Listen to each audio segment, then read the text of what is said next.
بسم الله الرحمن الرحيم والصلاة والسلام على إمام المتقين وقائد المجاهدين محمد بن عبد الله صلى الله عليه وسلم وعلى آله وصحبه ومن اهتدى بهديه إلى يوم الدين. Dear brothers and sisters, السلام عليكم ورحمة الله وبركاته.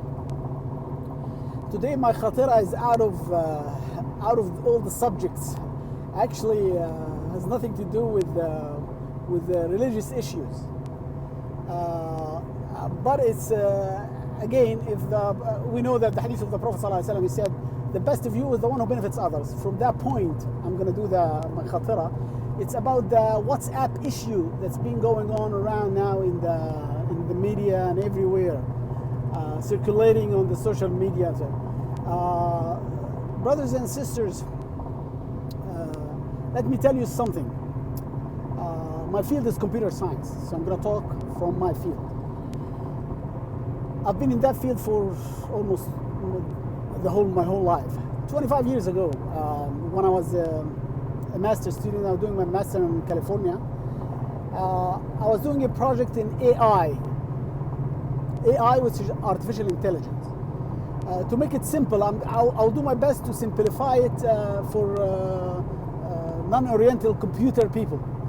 AI, artificial intelligence, the difference between a human intelligence and computer intelligence is, like me and you as a human, if I know that I have John and Muhammad are brothers, then I know that Cynthia is the cousin of Muhammad. So I'll be able to figure it out as a human being. If she's the cousin of Muhammad and Muhammad is the brother of Tom, that means Cynthia is still the cousin of Tom. That's human thinking. Now, with AI, you can tell the computer that Muhammad and John are brothers, and Cynthia is the cousin of Muhammad. The computer, the AI, with the AI knowledge base, something called knowledge base, it's not a database, it's knowledge base, which is a collection of rules and principles.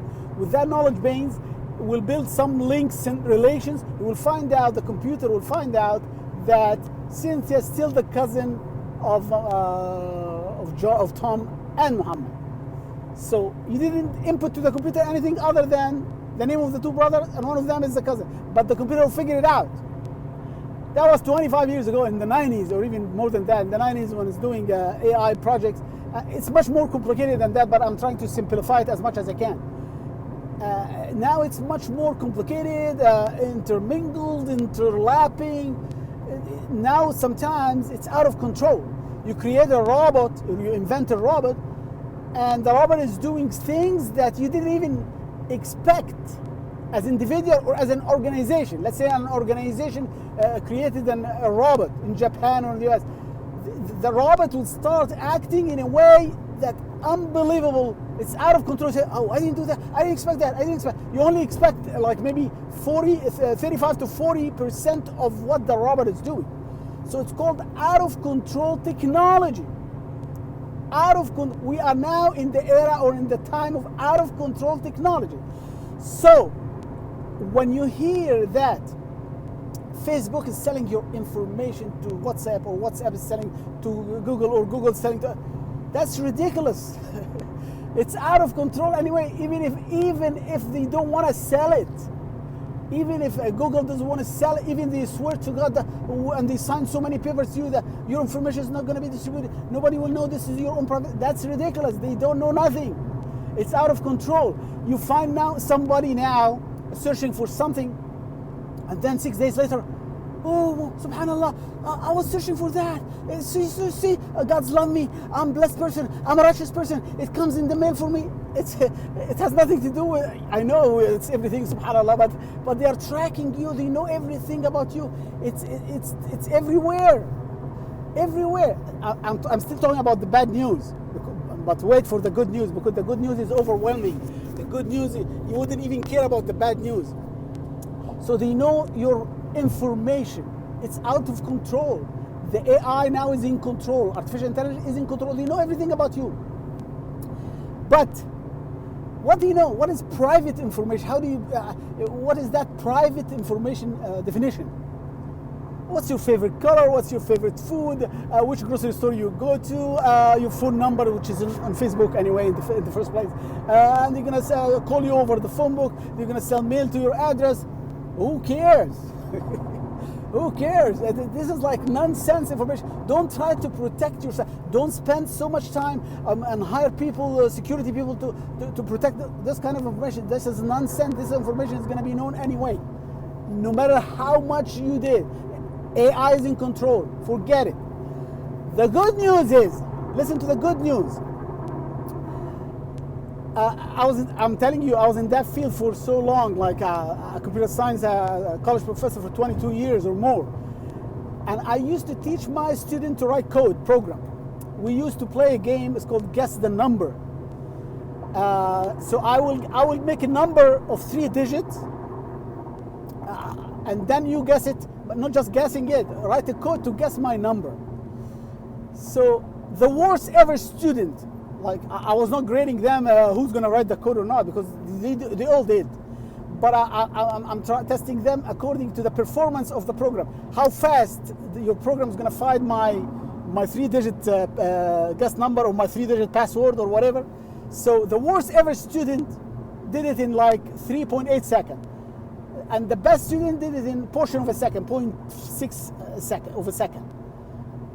See, if your digit, if this is like 3-digit password, but if you add 1 more digit to that password, I'm not trying to get technical, but if you add 1 just more digit to those passwords from 3 to 4, the best professional, not a student, the best professional in the world can write a code, a program to hack your password that is 4 digits. It's gonna take him like 22 hours, the program running continuously, to click your number. Somebody would say, oh, who cares? Yeah, I can run it and then come back next day and I see your phone. That's true. But this is if only 4 digits. If you add 1 more digit, that will take it from 22 hours to 4 years.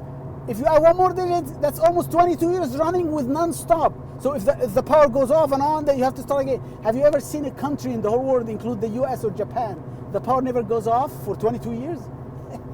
And you're not gonna run it on a battery, charge your battery. It's almost impossible for anyone to figure out your private banking online password. I'm trying to comfort you, take it easy. Your favorite color, your favorite food, who cares? But I'm telling you, your password, banking online password, is very hard to be hacked. Not only because of you, even your bank itself is the one who's going to be in trouble, not you. Because the bank are trying to protect its server from hackers, because if a hacker comes to the server, you get all the passwords of all the clients, and the bank is going to be in trouble. Even if your money is taken from your account, your bank is going to pay you. So you don't have to worry about banking online. All what you need to worry about the banking account online is setting a password. And you follow the instruction of the bank. It says 6 digit, put a 6 digit. 8 digit, put 8 digit. 1 capital and 3 special. Follow the instruction exactly. And that's it. In addition to that, even if you figure your password, you have 5 security questions. It's amazing. Only you know those 5. Where you were born, what's your favorite teacher in high school, what's the name of your first pet, or even you can make your own questions. So it's almost impossible somebody will figure out your information. Facebook or WhatsApp will gonna go to your account and withdraw money. That is, it's not even a science fiction. It's nothing. This is something is not gonna happen. And if you try to access your own banking account online or your credit cards from a different computer outside your home, you start popping all these security questions, because your IP address is changed. IP address is unique to every computer. It's like a DNA. Like every human being has a unique DNA. Every computer has a unique IP address. So it's almost impossible. So take it easy. Don't worry about, should I sign this agreement, the privacy policy agreement of WhatsApp? Wallah, you don't even read it. Just agree. As a matter of fact, you're getting benefit. You're taking advantage from them more than they take advantage from you. Let me give a quick example. I'm driving now the car. I'm in the middle of let's say I'm in the middle of the desert, I'm gonna run out of gas. I have to find the closest gas station. Oh, wait a minute. Let me run the Around Me. There is an app called Around Me. Click Around Me. It's gonna tell you, oh, the closest gas station is a 1 mile. Make a right turn and then a left. It's gonna get your location, your longitude and latitude, and from that location it will direct you to your. If your longitude and latitude are not there, if it's private to you, you're gonna get lost. You run out of gas. It's so important that my longitude and latitude to be there. Somebody have it so they can find me. Sometimes you take advantage of technology more than they do. So don't worry about signing a privacy for WhatsApp. They're gonna sell the information. I don't even care. Don't even care. All what you care is assets and property, a banking account online. And your credit card. This is what you are trying to protect, and it's protected automatically from the bank. So don't even have to worry. Just follow the instruction how to set a password. Don't make it a big deal out of nothing. This is nothing. Take it easy and cool down and ask experts. Don't just go and read and panic. Anyway, that was something I want to share with you from my field. Always remember that AI is in control. They will know information about you, but what kind of information? Who cares? Ask Allah subhanahu wa ta'ala to make us among those who this speech for the rest of it. Jazakumullah khair. I was trying to benefit as much people as I can so I can get the reward from Allah subhanahu wa ta'ala. Thank you. Assalamu alaikum wa rahmatullahi wa barakatuh.